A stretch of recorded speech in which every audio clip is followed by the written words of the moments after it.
Did Bachelor contestant Carolina Quixano want Bachelorette role? April 9, 2025.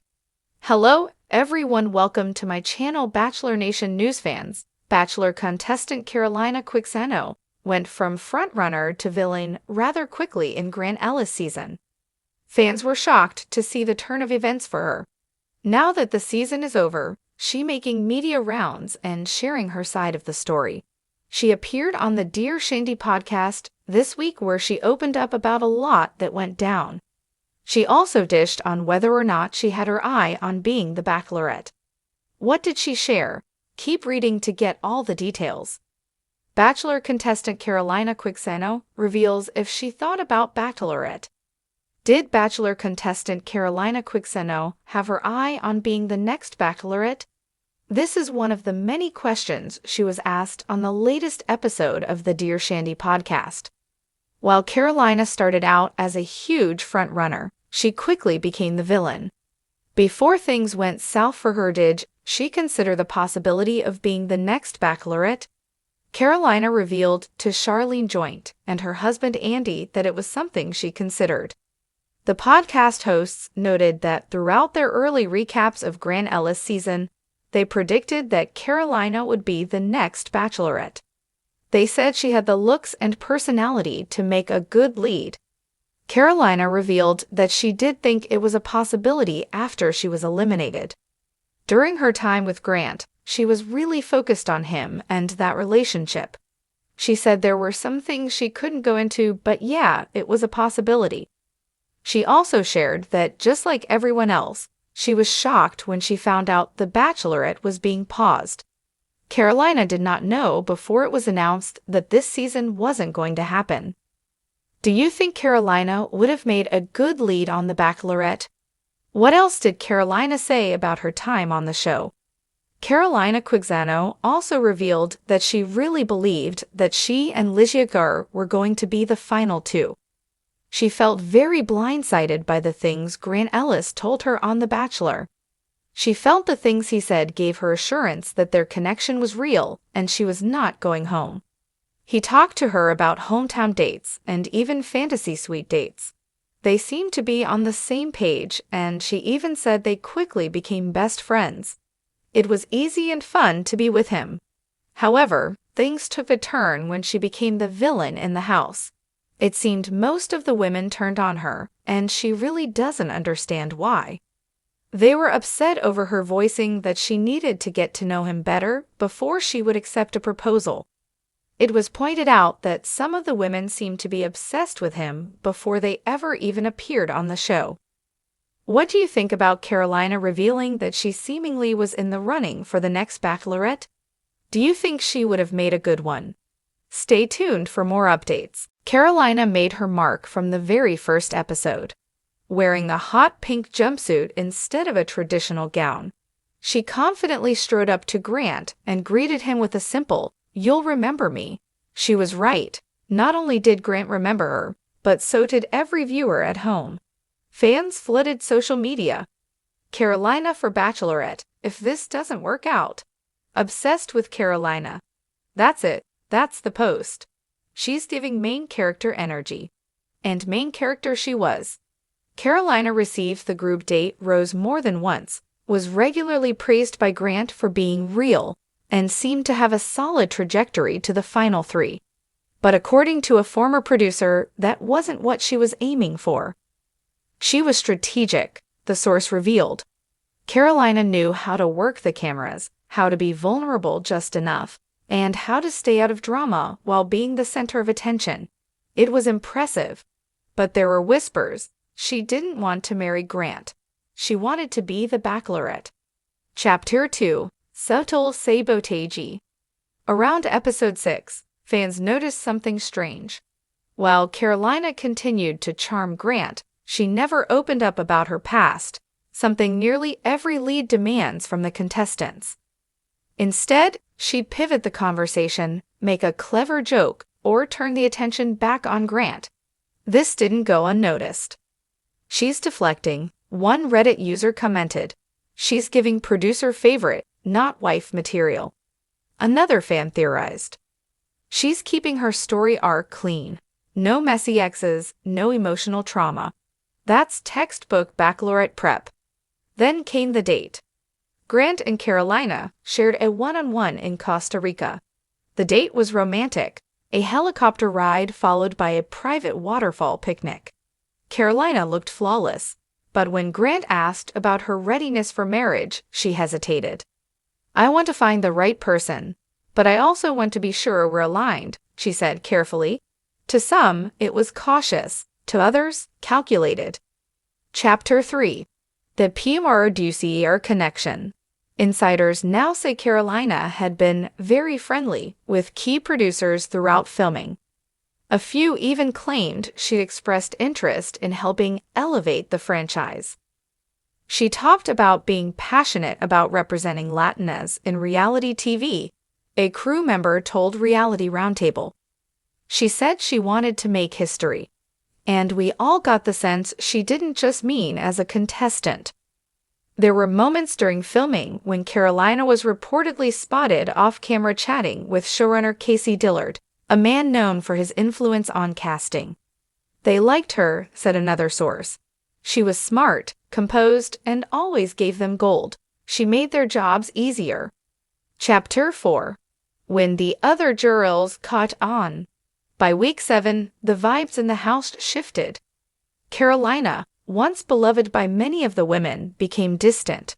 Contestants like Natalie B. and Erica K. allegedly began questioning her motives. She never talked about Grant in the house, Natalie said during Women Tell All. It was always about her next steps. Like, what comes after this? Erica added, she had a little whiteboard in the mansion where she'd write quotes and goals. One day, someone saw "Be the next leave" scribbled there. She laughed it off, but was it really a joke? Carolina stayed silent during those accusations, a silence many saw as suspicious. Chapter 5. Grant's Reaction. Grant Ellis has remained diplomatic about Carolina in interviews, but his body language tells another story. When asked by Bachelor Happy Hour who surprised him the most, he smiled and said Carolina. She played the game well. Let's leave it at that. Sources close to Grant reveal he felt used by the end of their journey. She was always saying the right things, but it never felt real, a friend of Grant's shared. He was disappointed when he realized her heart wasn't in it. She was in it for her own path, not theirs. Chapter 6. The Mysterious Anxiety. Carolina made it to the final 4 hometowns, but then she self-eliminated. In a shocking twist, Carolina pulled Grant aside before the rose ceremony and said, "I don't think I'm ready to be engaged. Not like this." Fans were stunned. She made it this far to quit. She's trying to leave gracefully, classic Bachelorette setup. Even Grant looked blindsided. This is unexpected," he said on camera. "I thought we had something." Carolina's exit was elegant, maybe too elegant.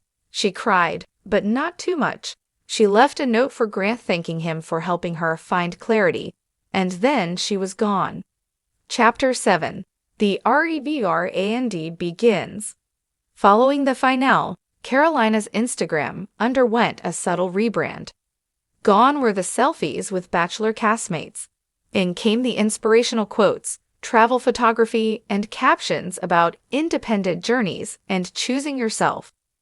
She launched a podcast titled Real Love Lab, talking about dating with confidence. She did interviews with outlets like Refinery 29 and Cosmopolitan Latina, discussing the power of intentional dating. And while she never bashed the show, she clearly positioned herself as someone above it. "Reality TV doesn't define me," she told E! News. "But it was a stepping stone to reach women like me, women ready to write their own love stories." Bachelor Nation couldn't help but notice she was campaigning. Chapter 8. The Bachelorette. Not everyone was on board. Former contestants, anonymously, accused Carolina of faking her relationship with Grant. She never cried once in the house, one claimed. She'd walk off camera, fix her makeup, and say, "Okay, Now let's film the heart-to-heart. She was in director mode. Fans also began questioning whether the franchise would reward someone so overtly strategic. She's polished, sure, one blogger wrote. But does America trust her, or do we just feel like she played us all? The backlash intensified when leaked emails allegedly showed Carolina pitching herself to ABC producers, with a deck outlining her Bachelorette angle. The deck, which included slides like representation matters and love in the Latinx community, was widely praised for its professionalism, but also condemned for its timing. She wasn't even out of the limo yet when she made that, a fan wrote. Girl had a whole business plan. Chapter 9. The Bachelorette. As Bachelor Nation waited for the next lead announcement, speculation went wild. Would it be runner-up Lydia Guerre, who had America's heart? Or could it actually be Carolina, whose name trended for weeks despite her early exit? Producers kept things under wraps. Both Lydia and Carolina were spotted at Good Morning America studios in New York just days apart. Then came the teaser trailer. A silhouette, a high heel, a Spanish guitar riff. Fans knew. Chapter 10. The show-kicking twist. But when the curtain lifted, it wasn't Carolina. ABC announced Lydia Guerre as the new Bachelorette. In a shocking move, Carolina had been passed over. Social media exploded. She planned everything and still didn't get it. That's karma. Justice for Lydia too. But Carolina didn't spiral. In fact, her next posts said it all. You don't need a title to be the main character in your own story. Hashtag my season looks different. Classy or salty? Fans couldn't decide. Chapter 11. Where she stands nuevo. Today, Carolina Quixano is thriving. She signed with a major talent agency, is working on a book called Chasing Myself, and just launched a dating app for Latino women called Corazon. She's also rumored to be in talks with Netflix for a Latinx-focused dating series, potentially as host or lead. As for the Bachelorette, I don't regret anything, she said in a recent podcast. If people think I wanted it, that's fine. Maybe I did, maybe I didn't, but one thing's for sure, I didn't want to be anybody's second choice. Final TOG cheese. The campaign that almost worked. So did Carolina Quixano want to be the Bachelorette? All signs point to yes. From the timing of her exit, the control over her narrative, the strategic brand building, and the whispers from within production. Carolina was running a silent campaign from the start. But even with all her planning, charisma, and control, she didn't get the role. And maybe that's the real plot twist, because in not getting it, she may have set herself up for something even bigger. Bachelor Nation will keep watching, so will we.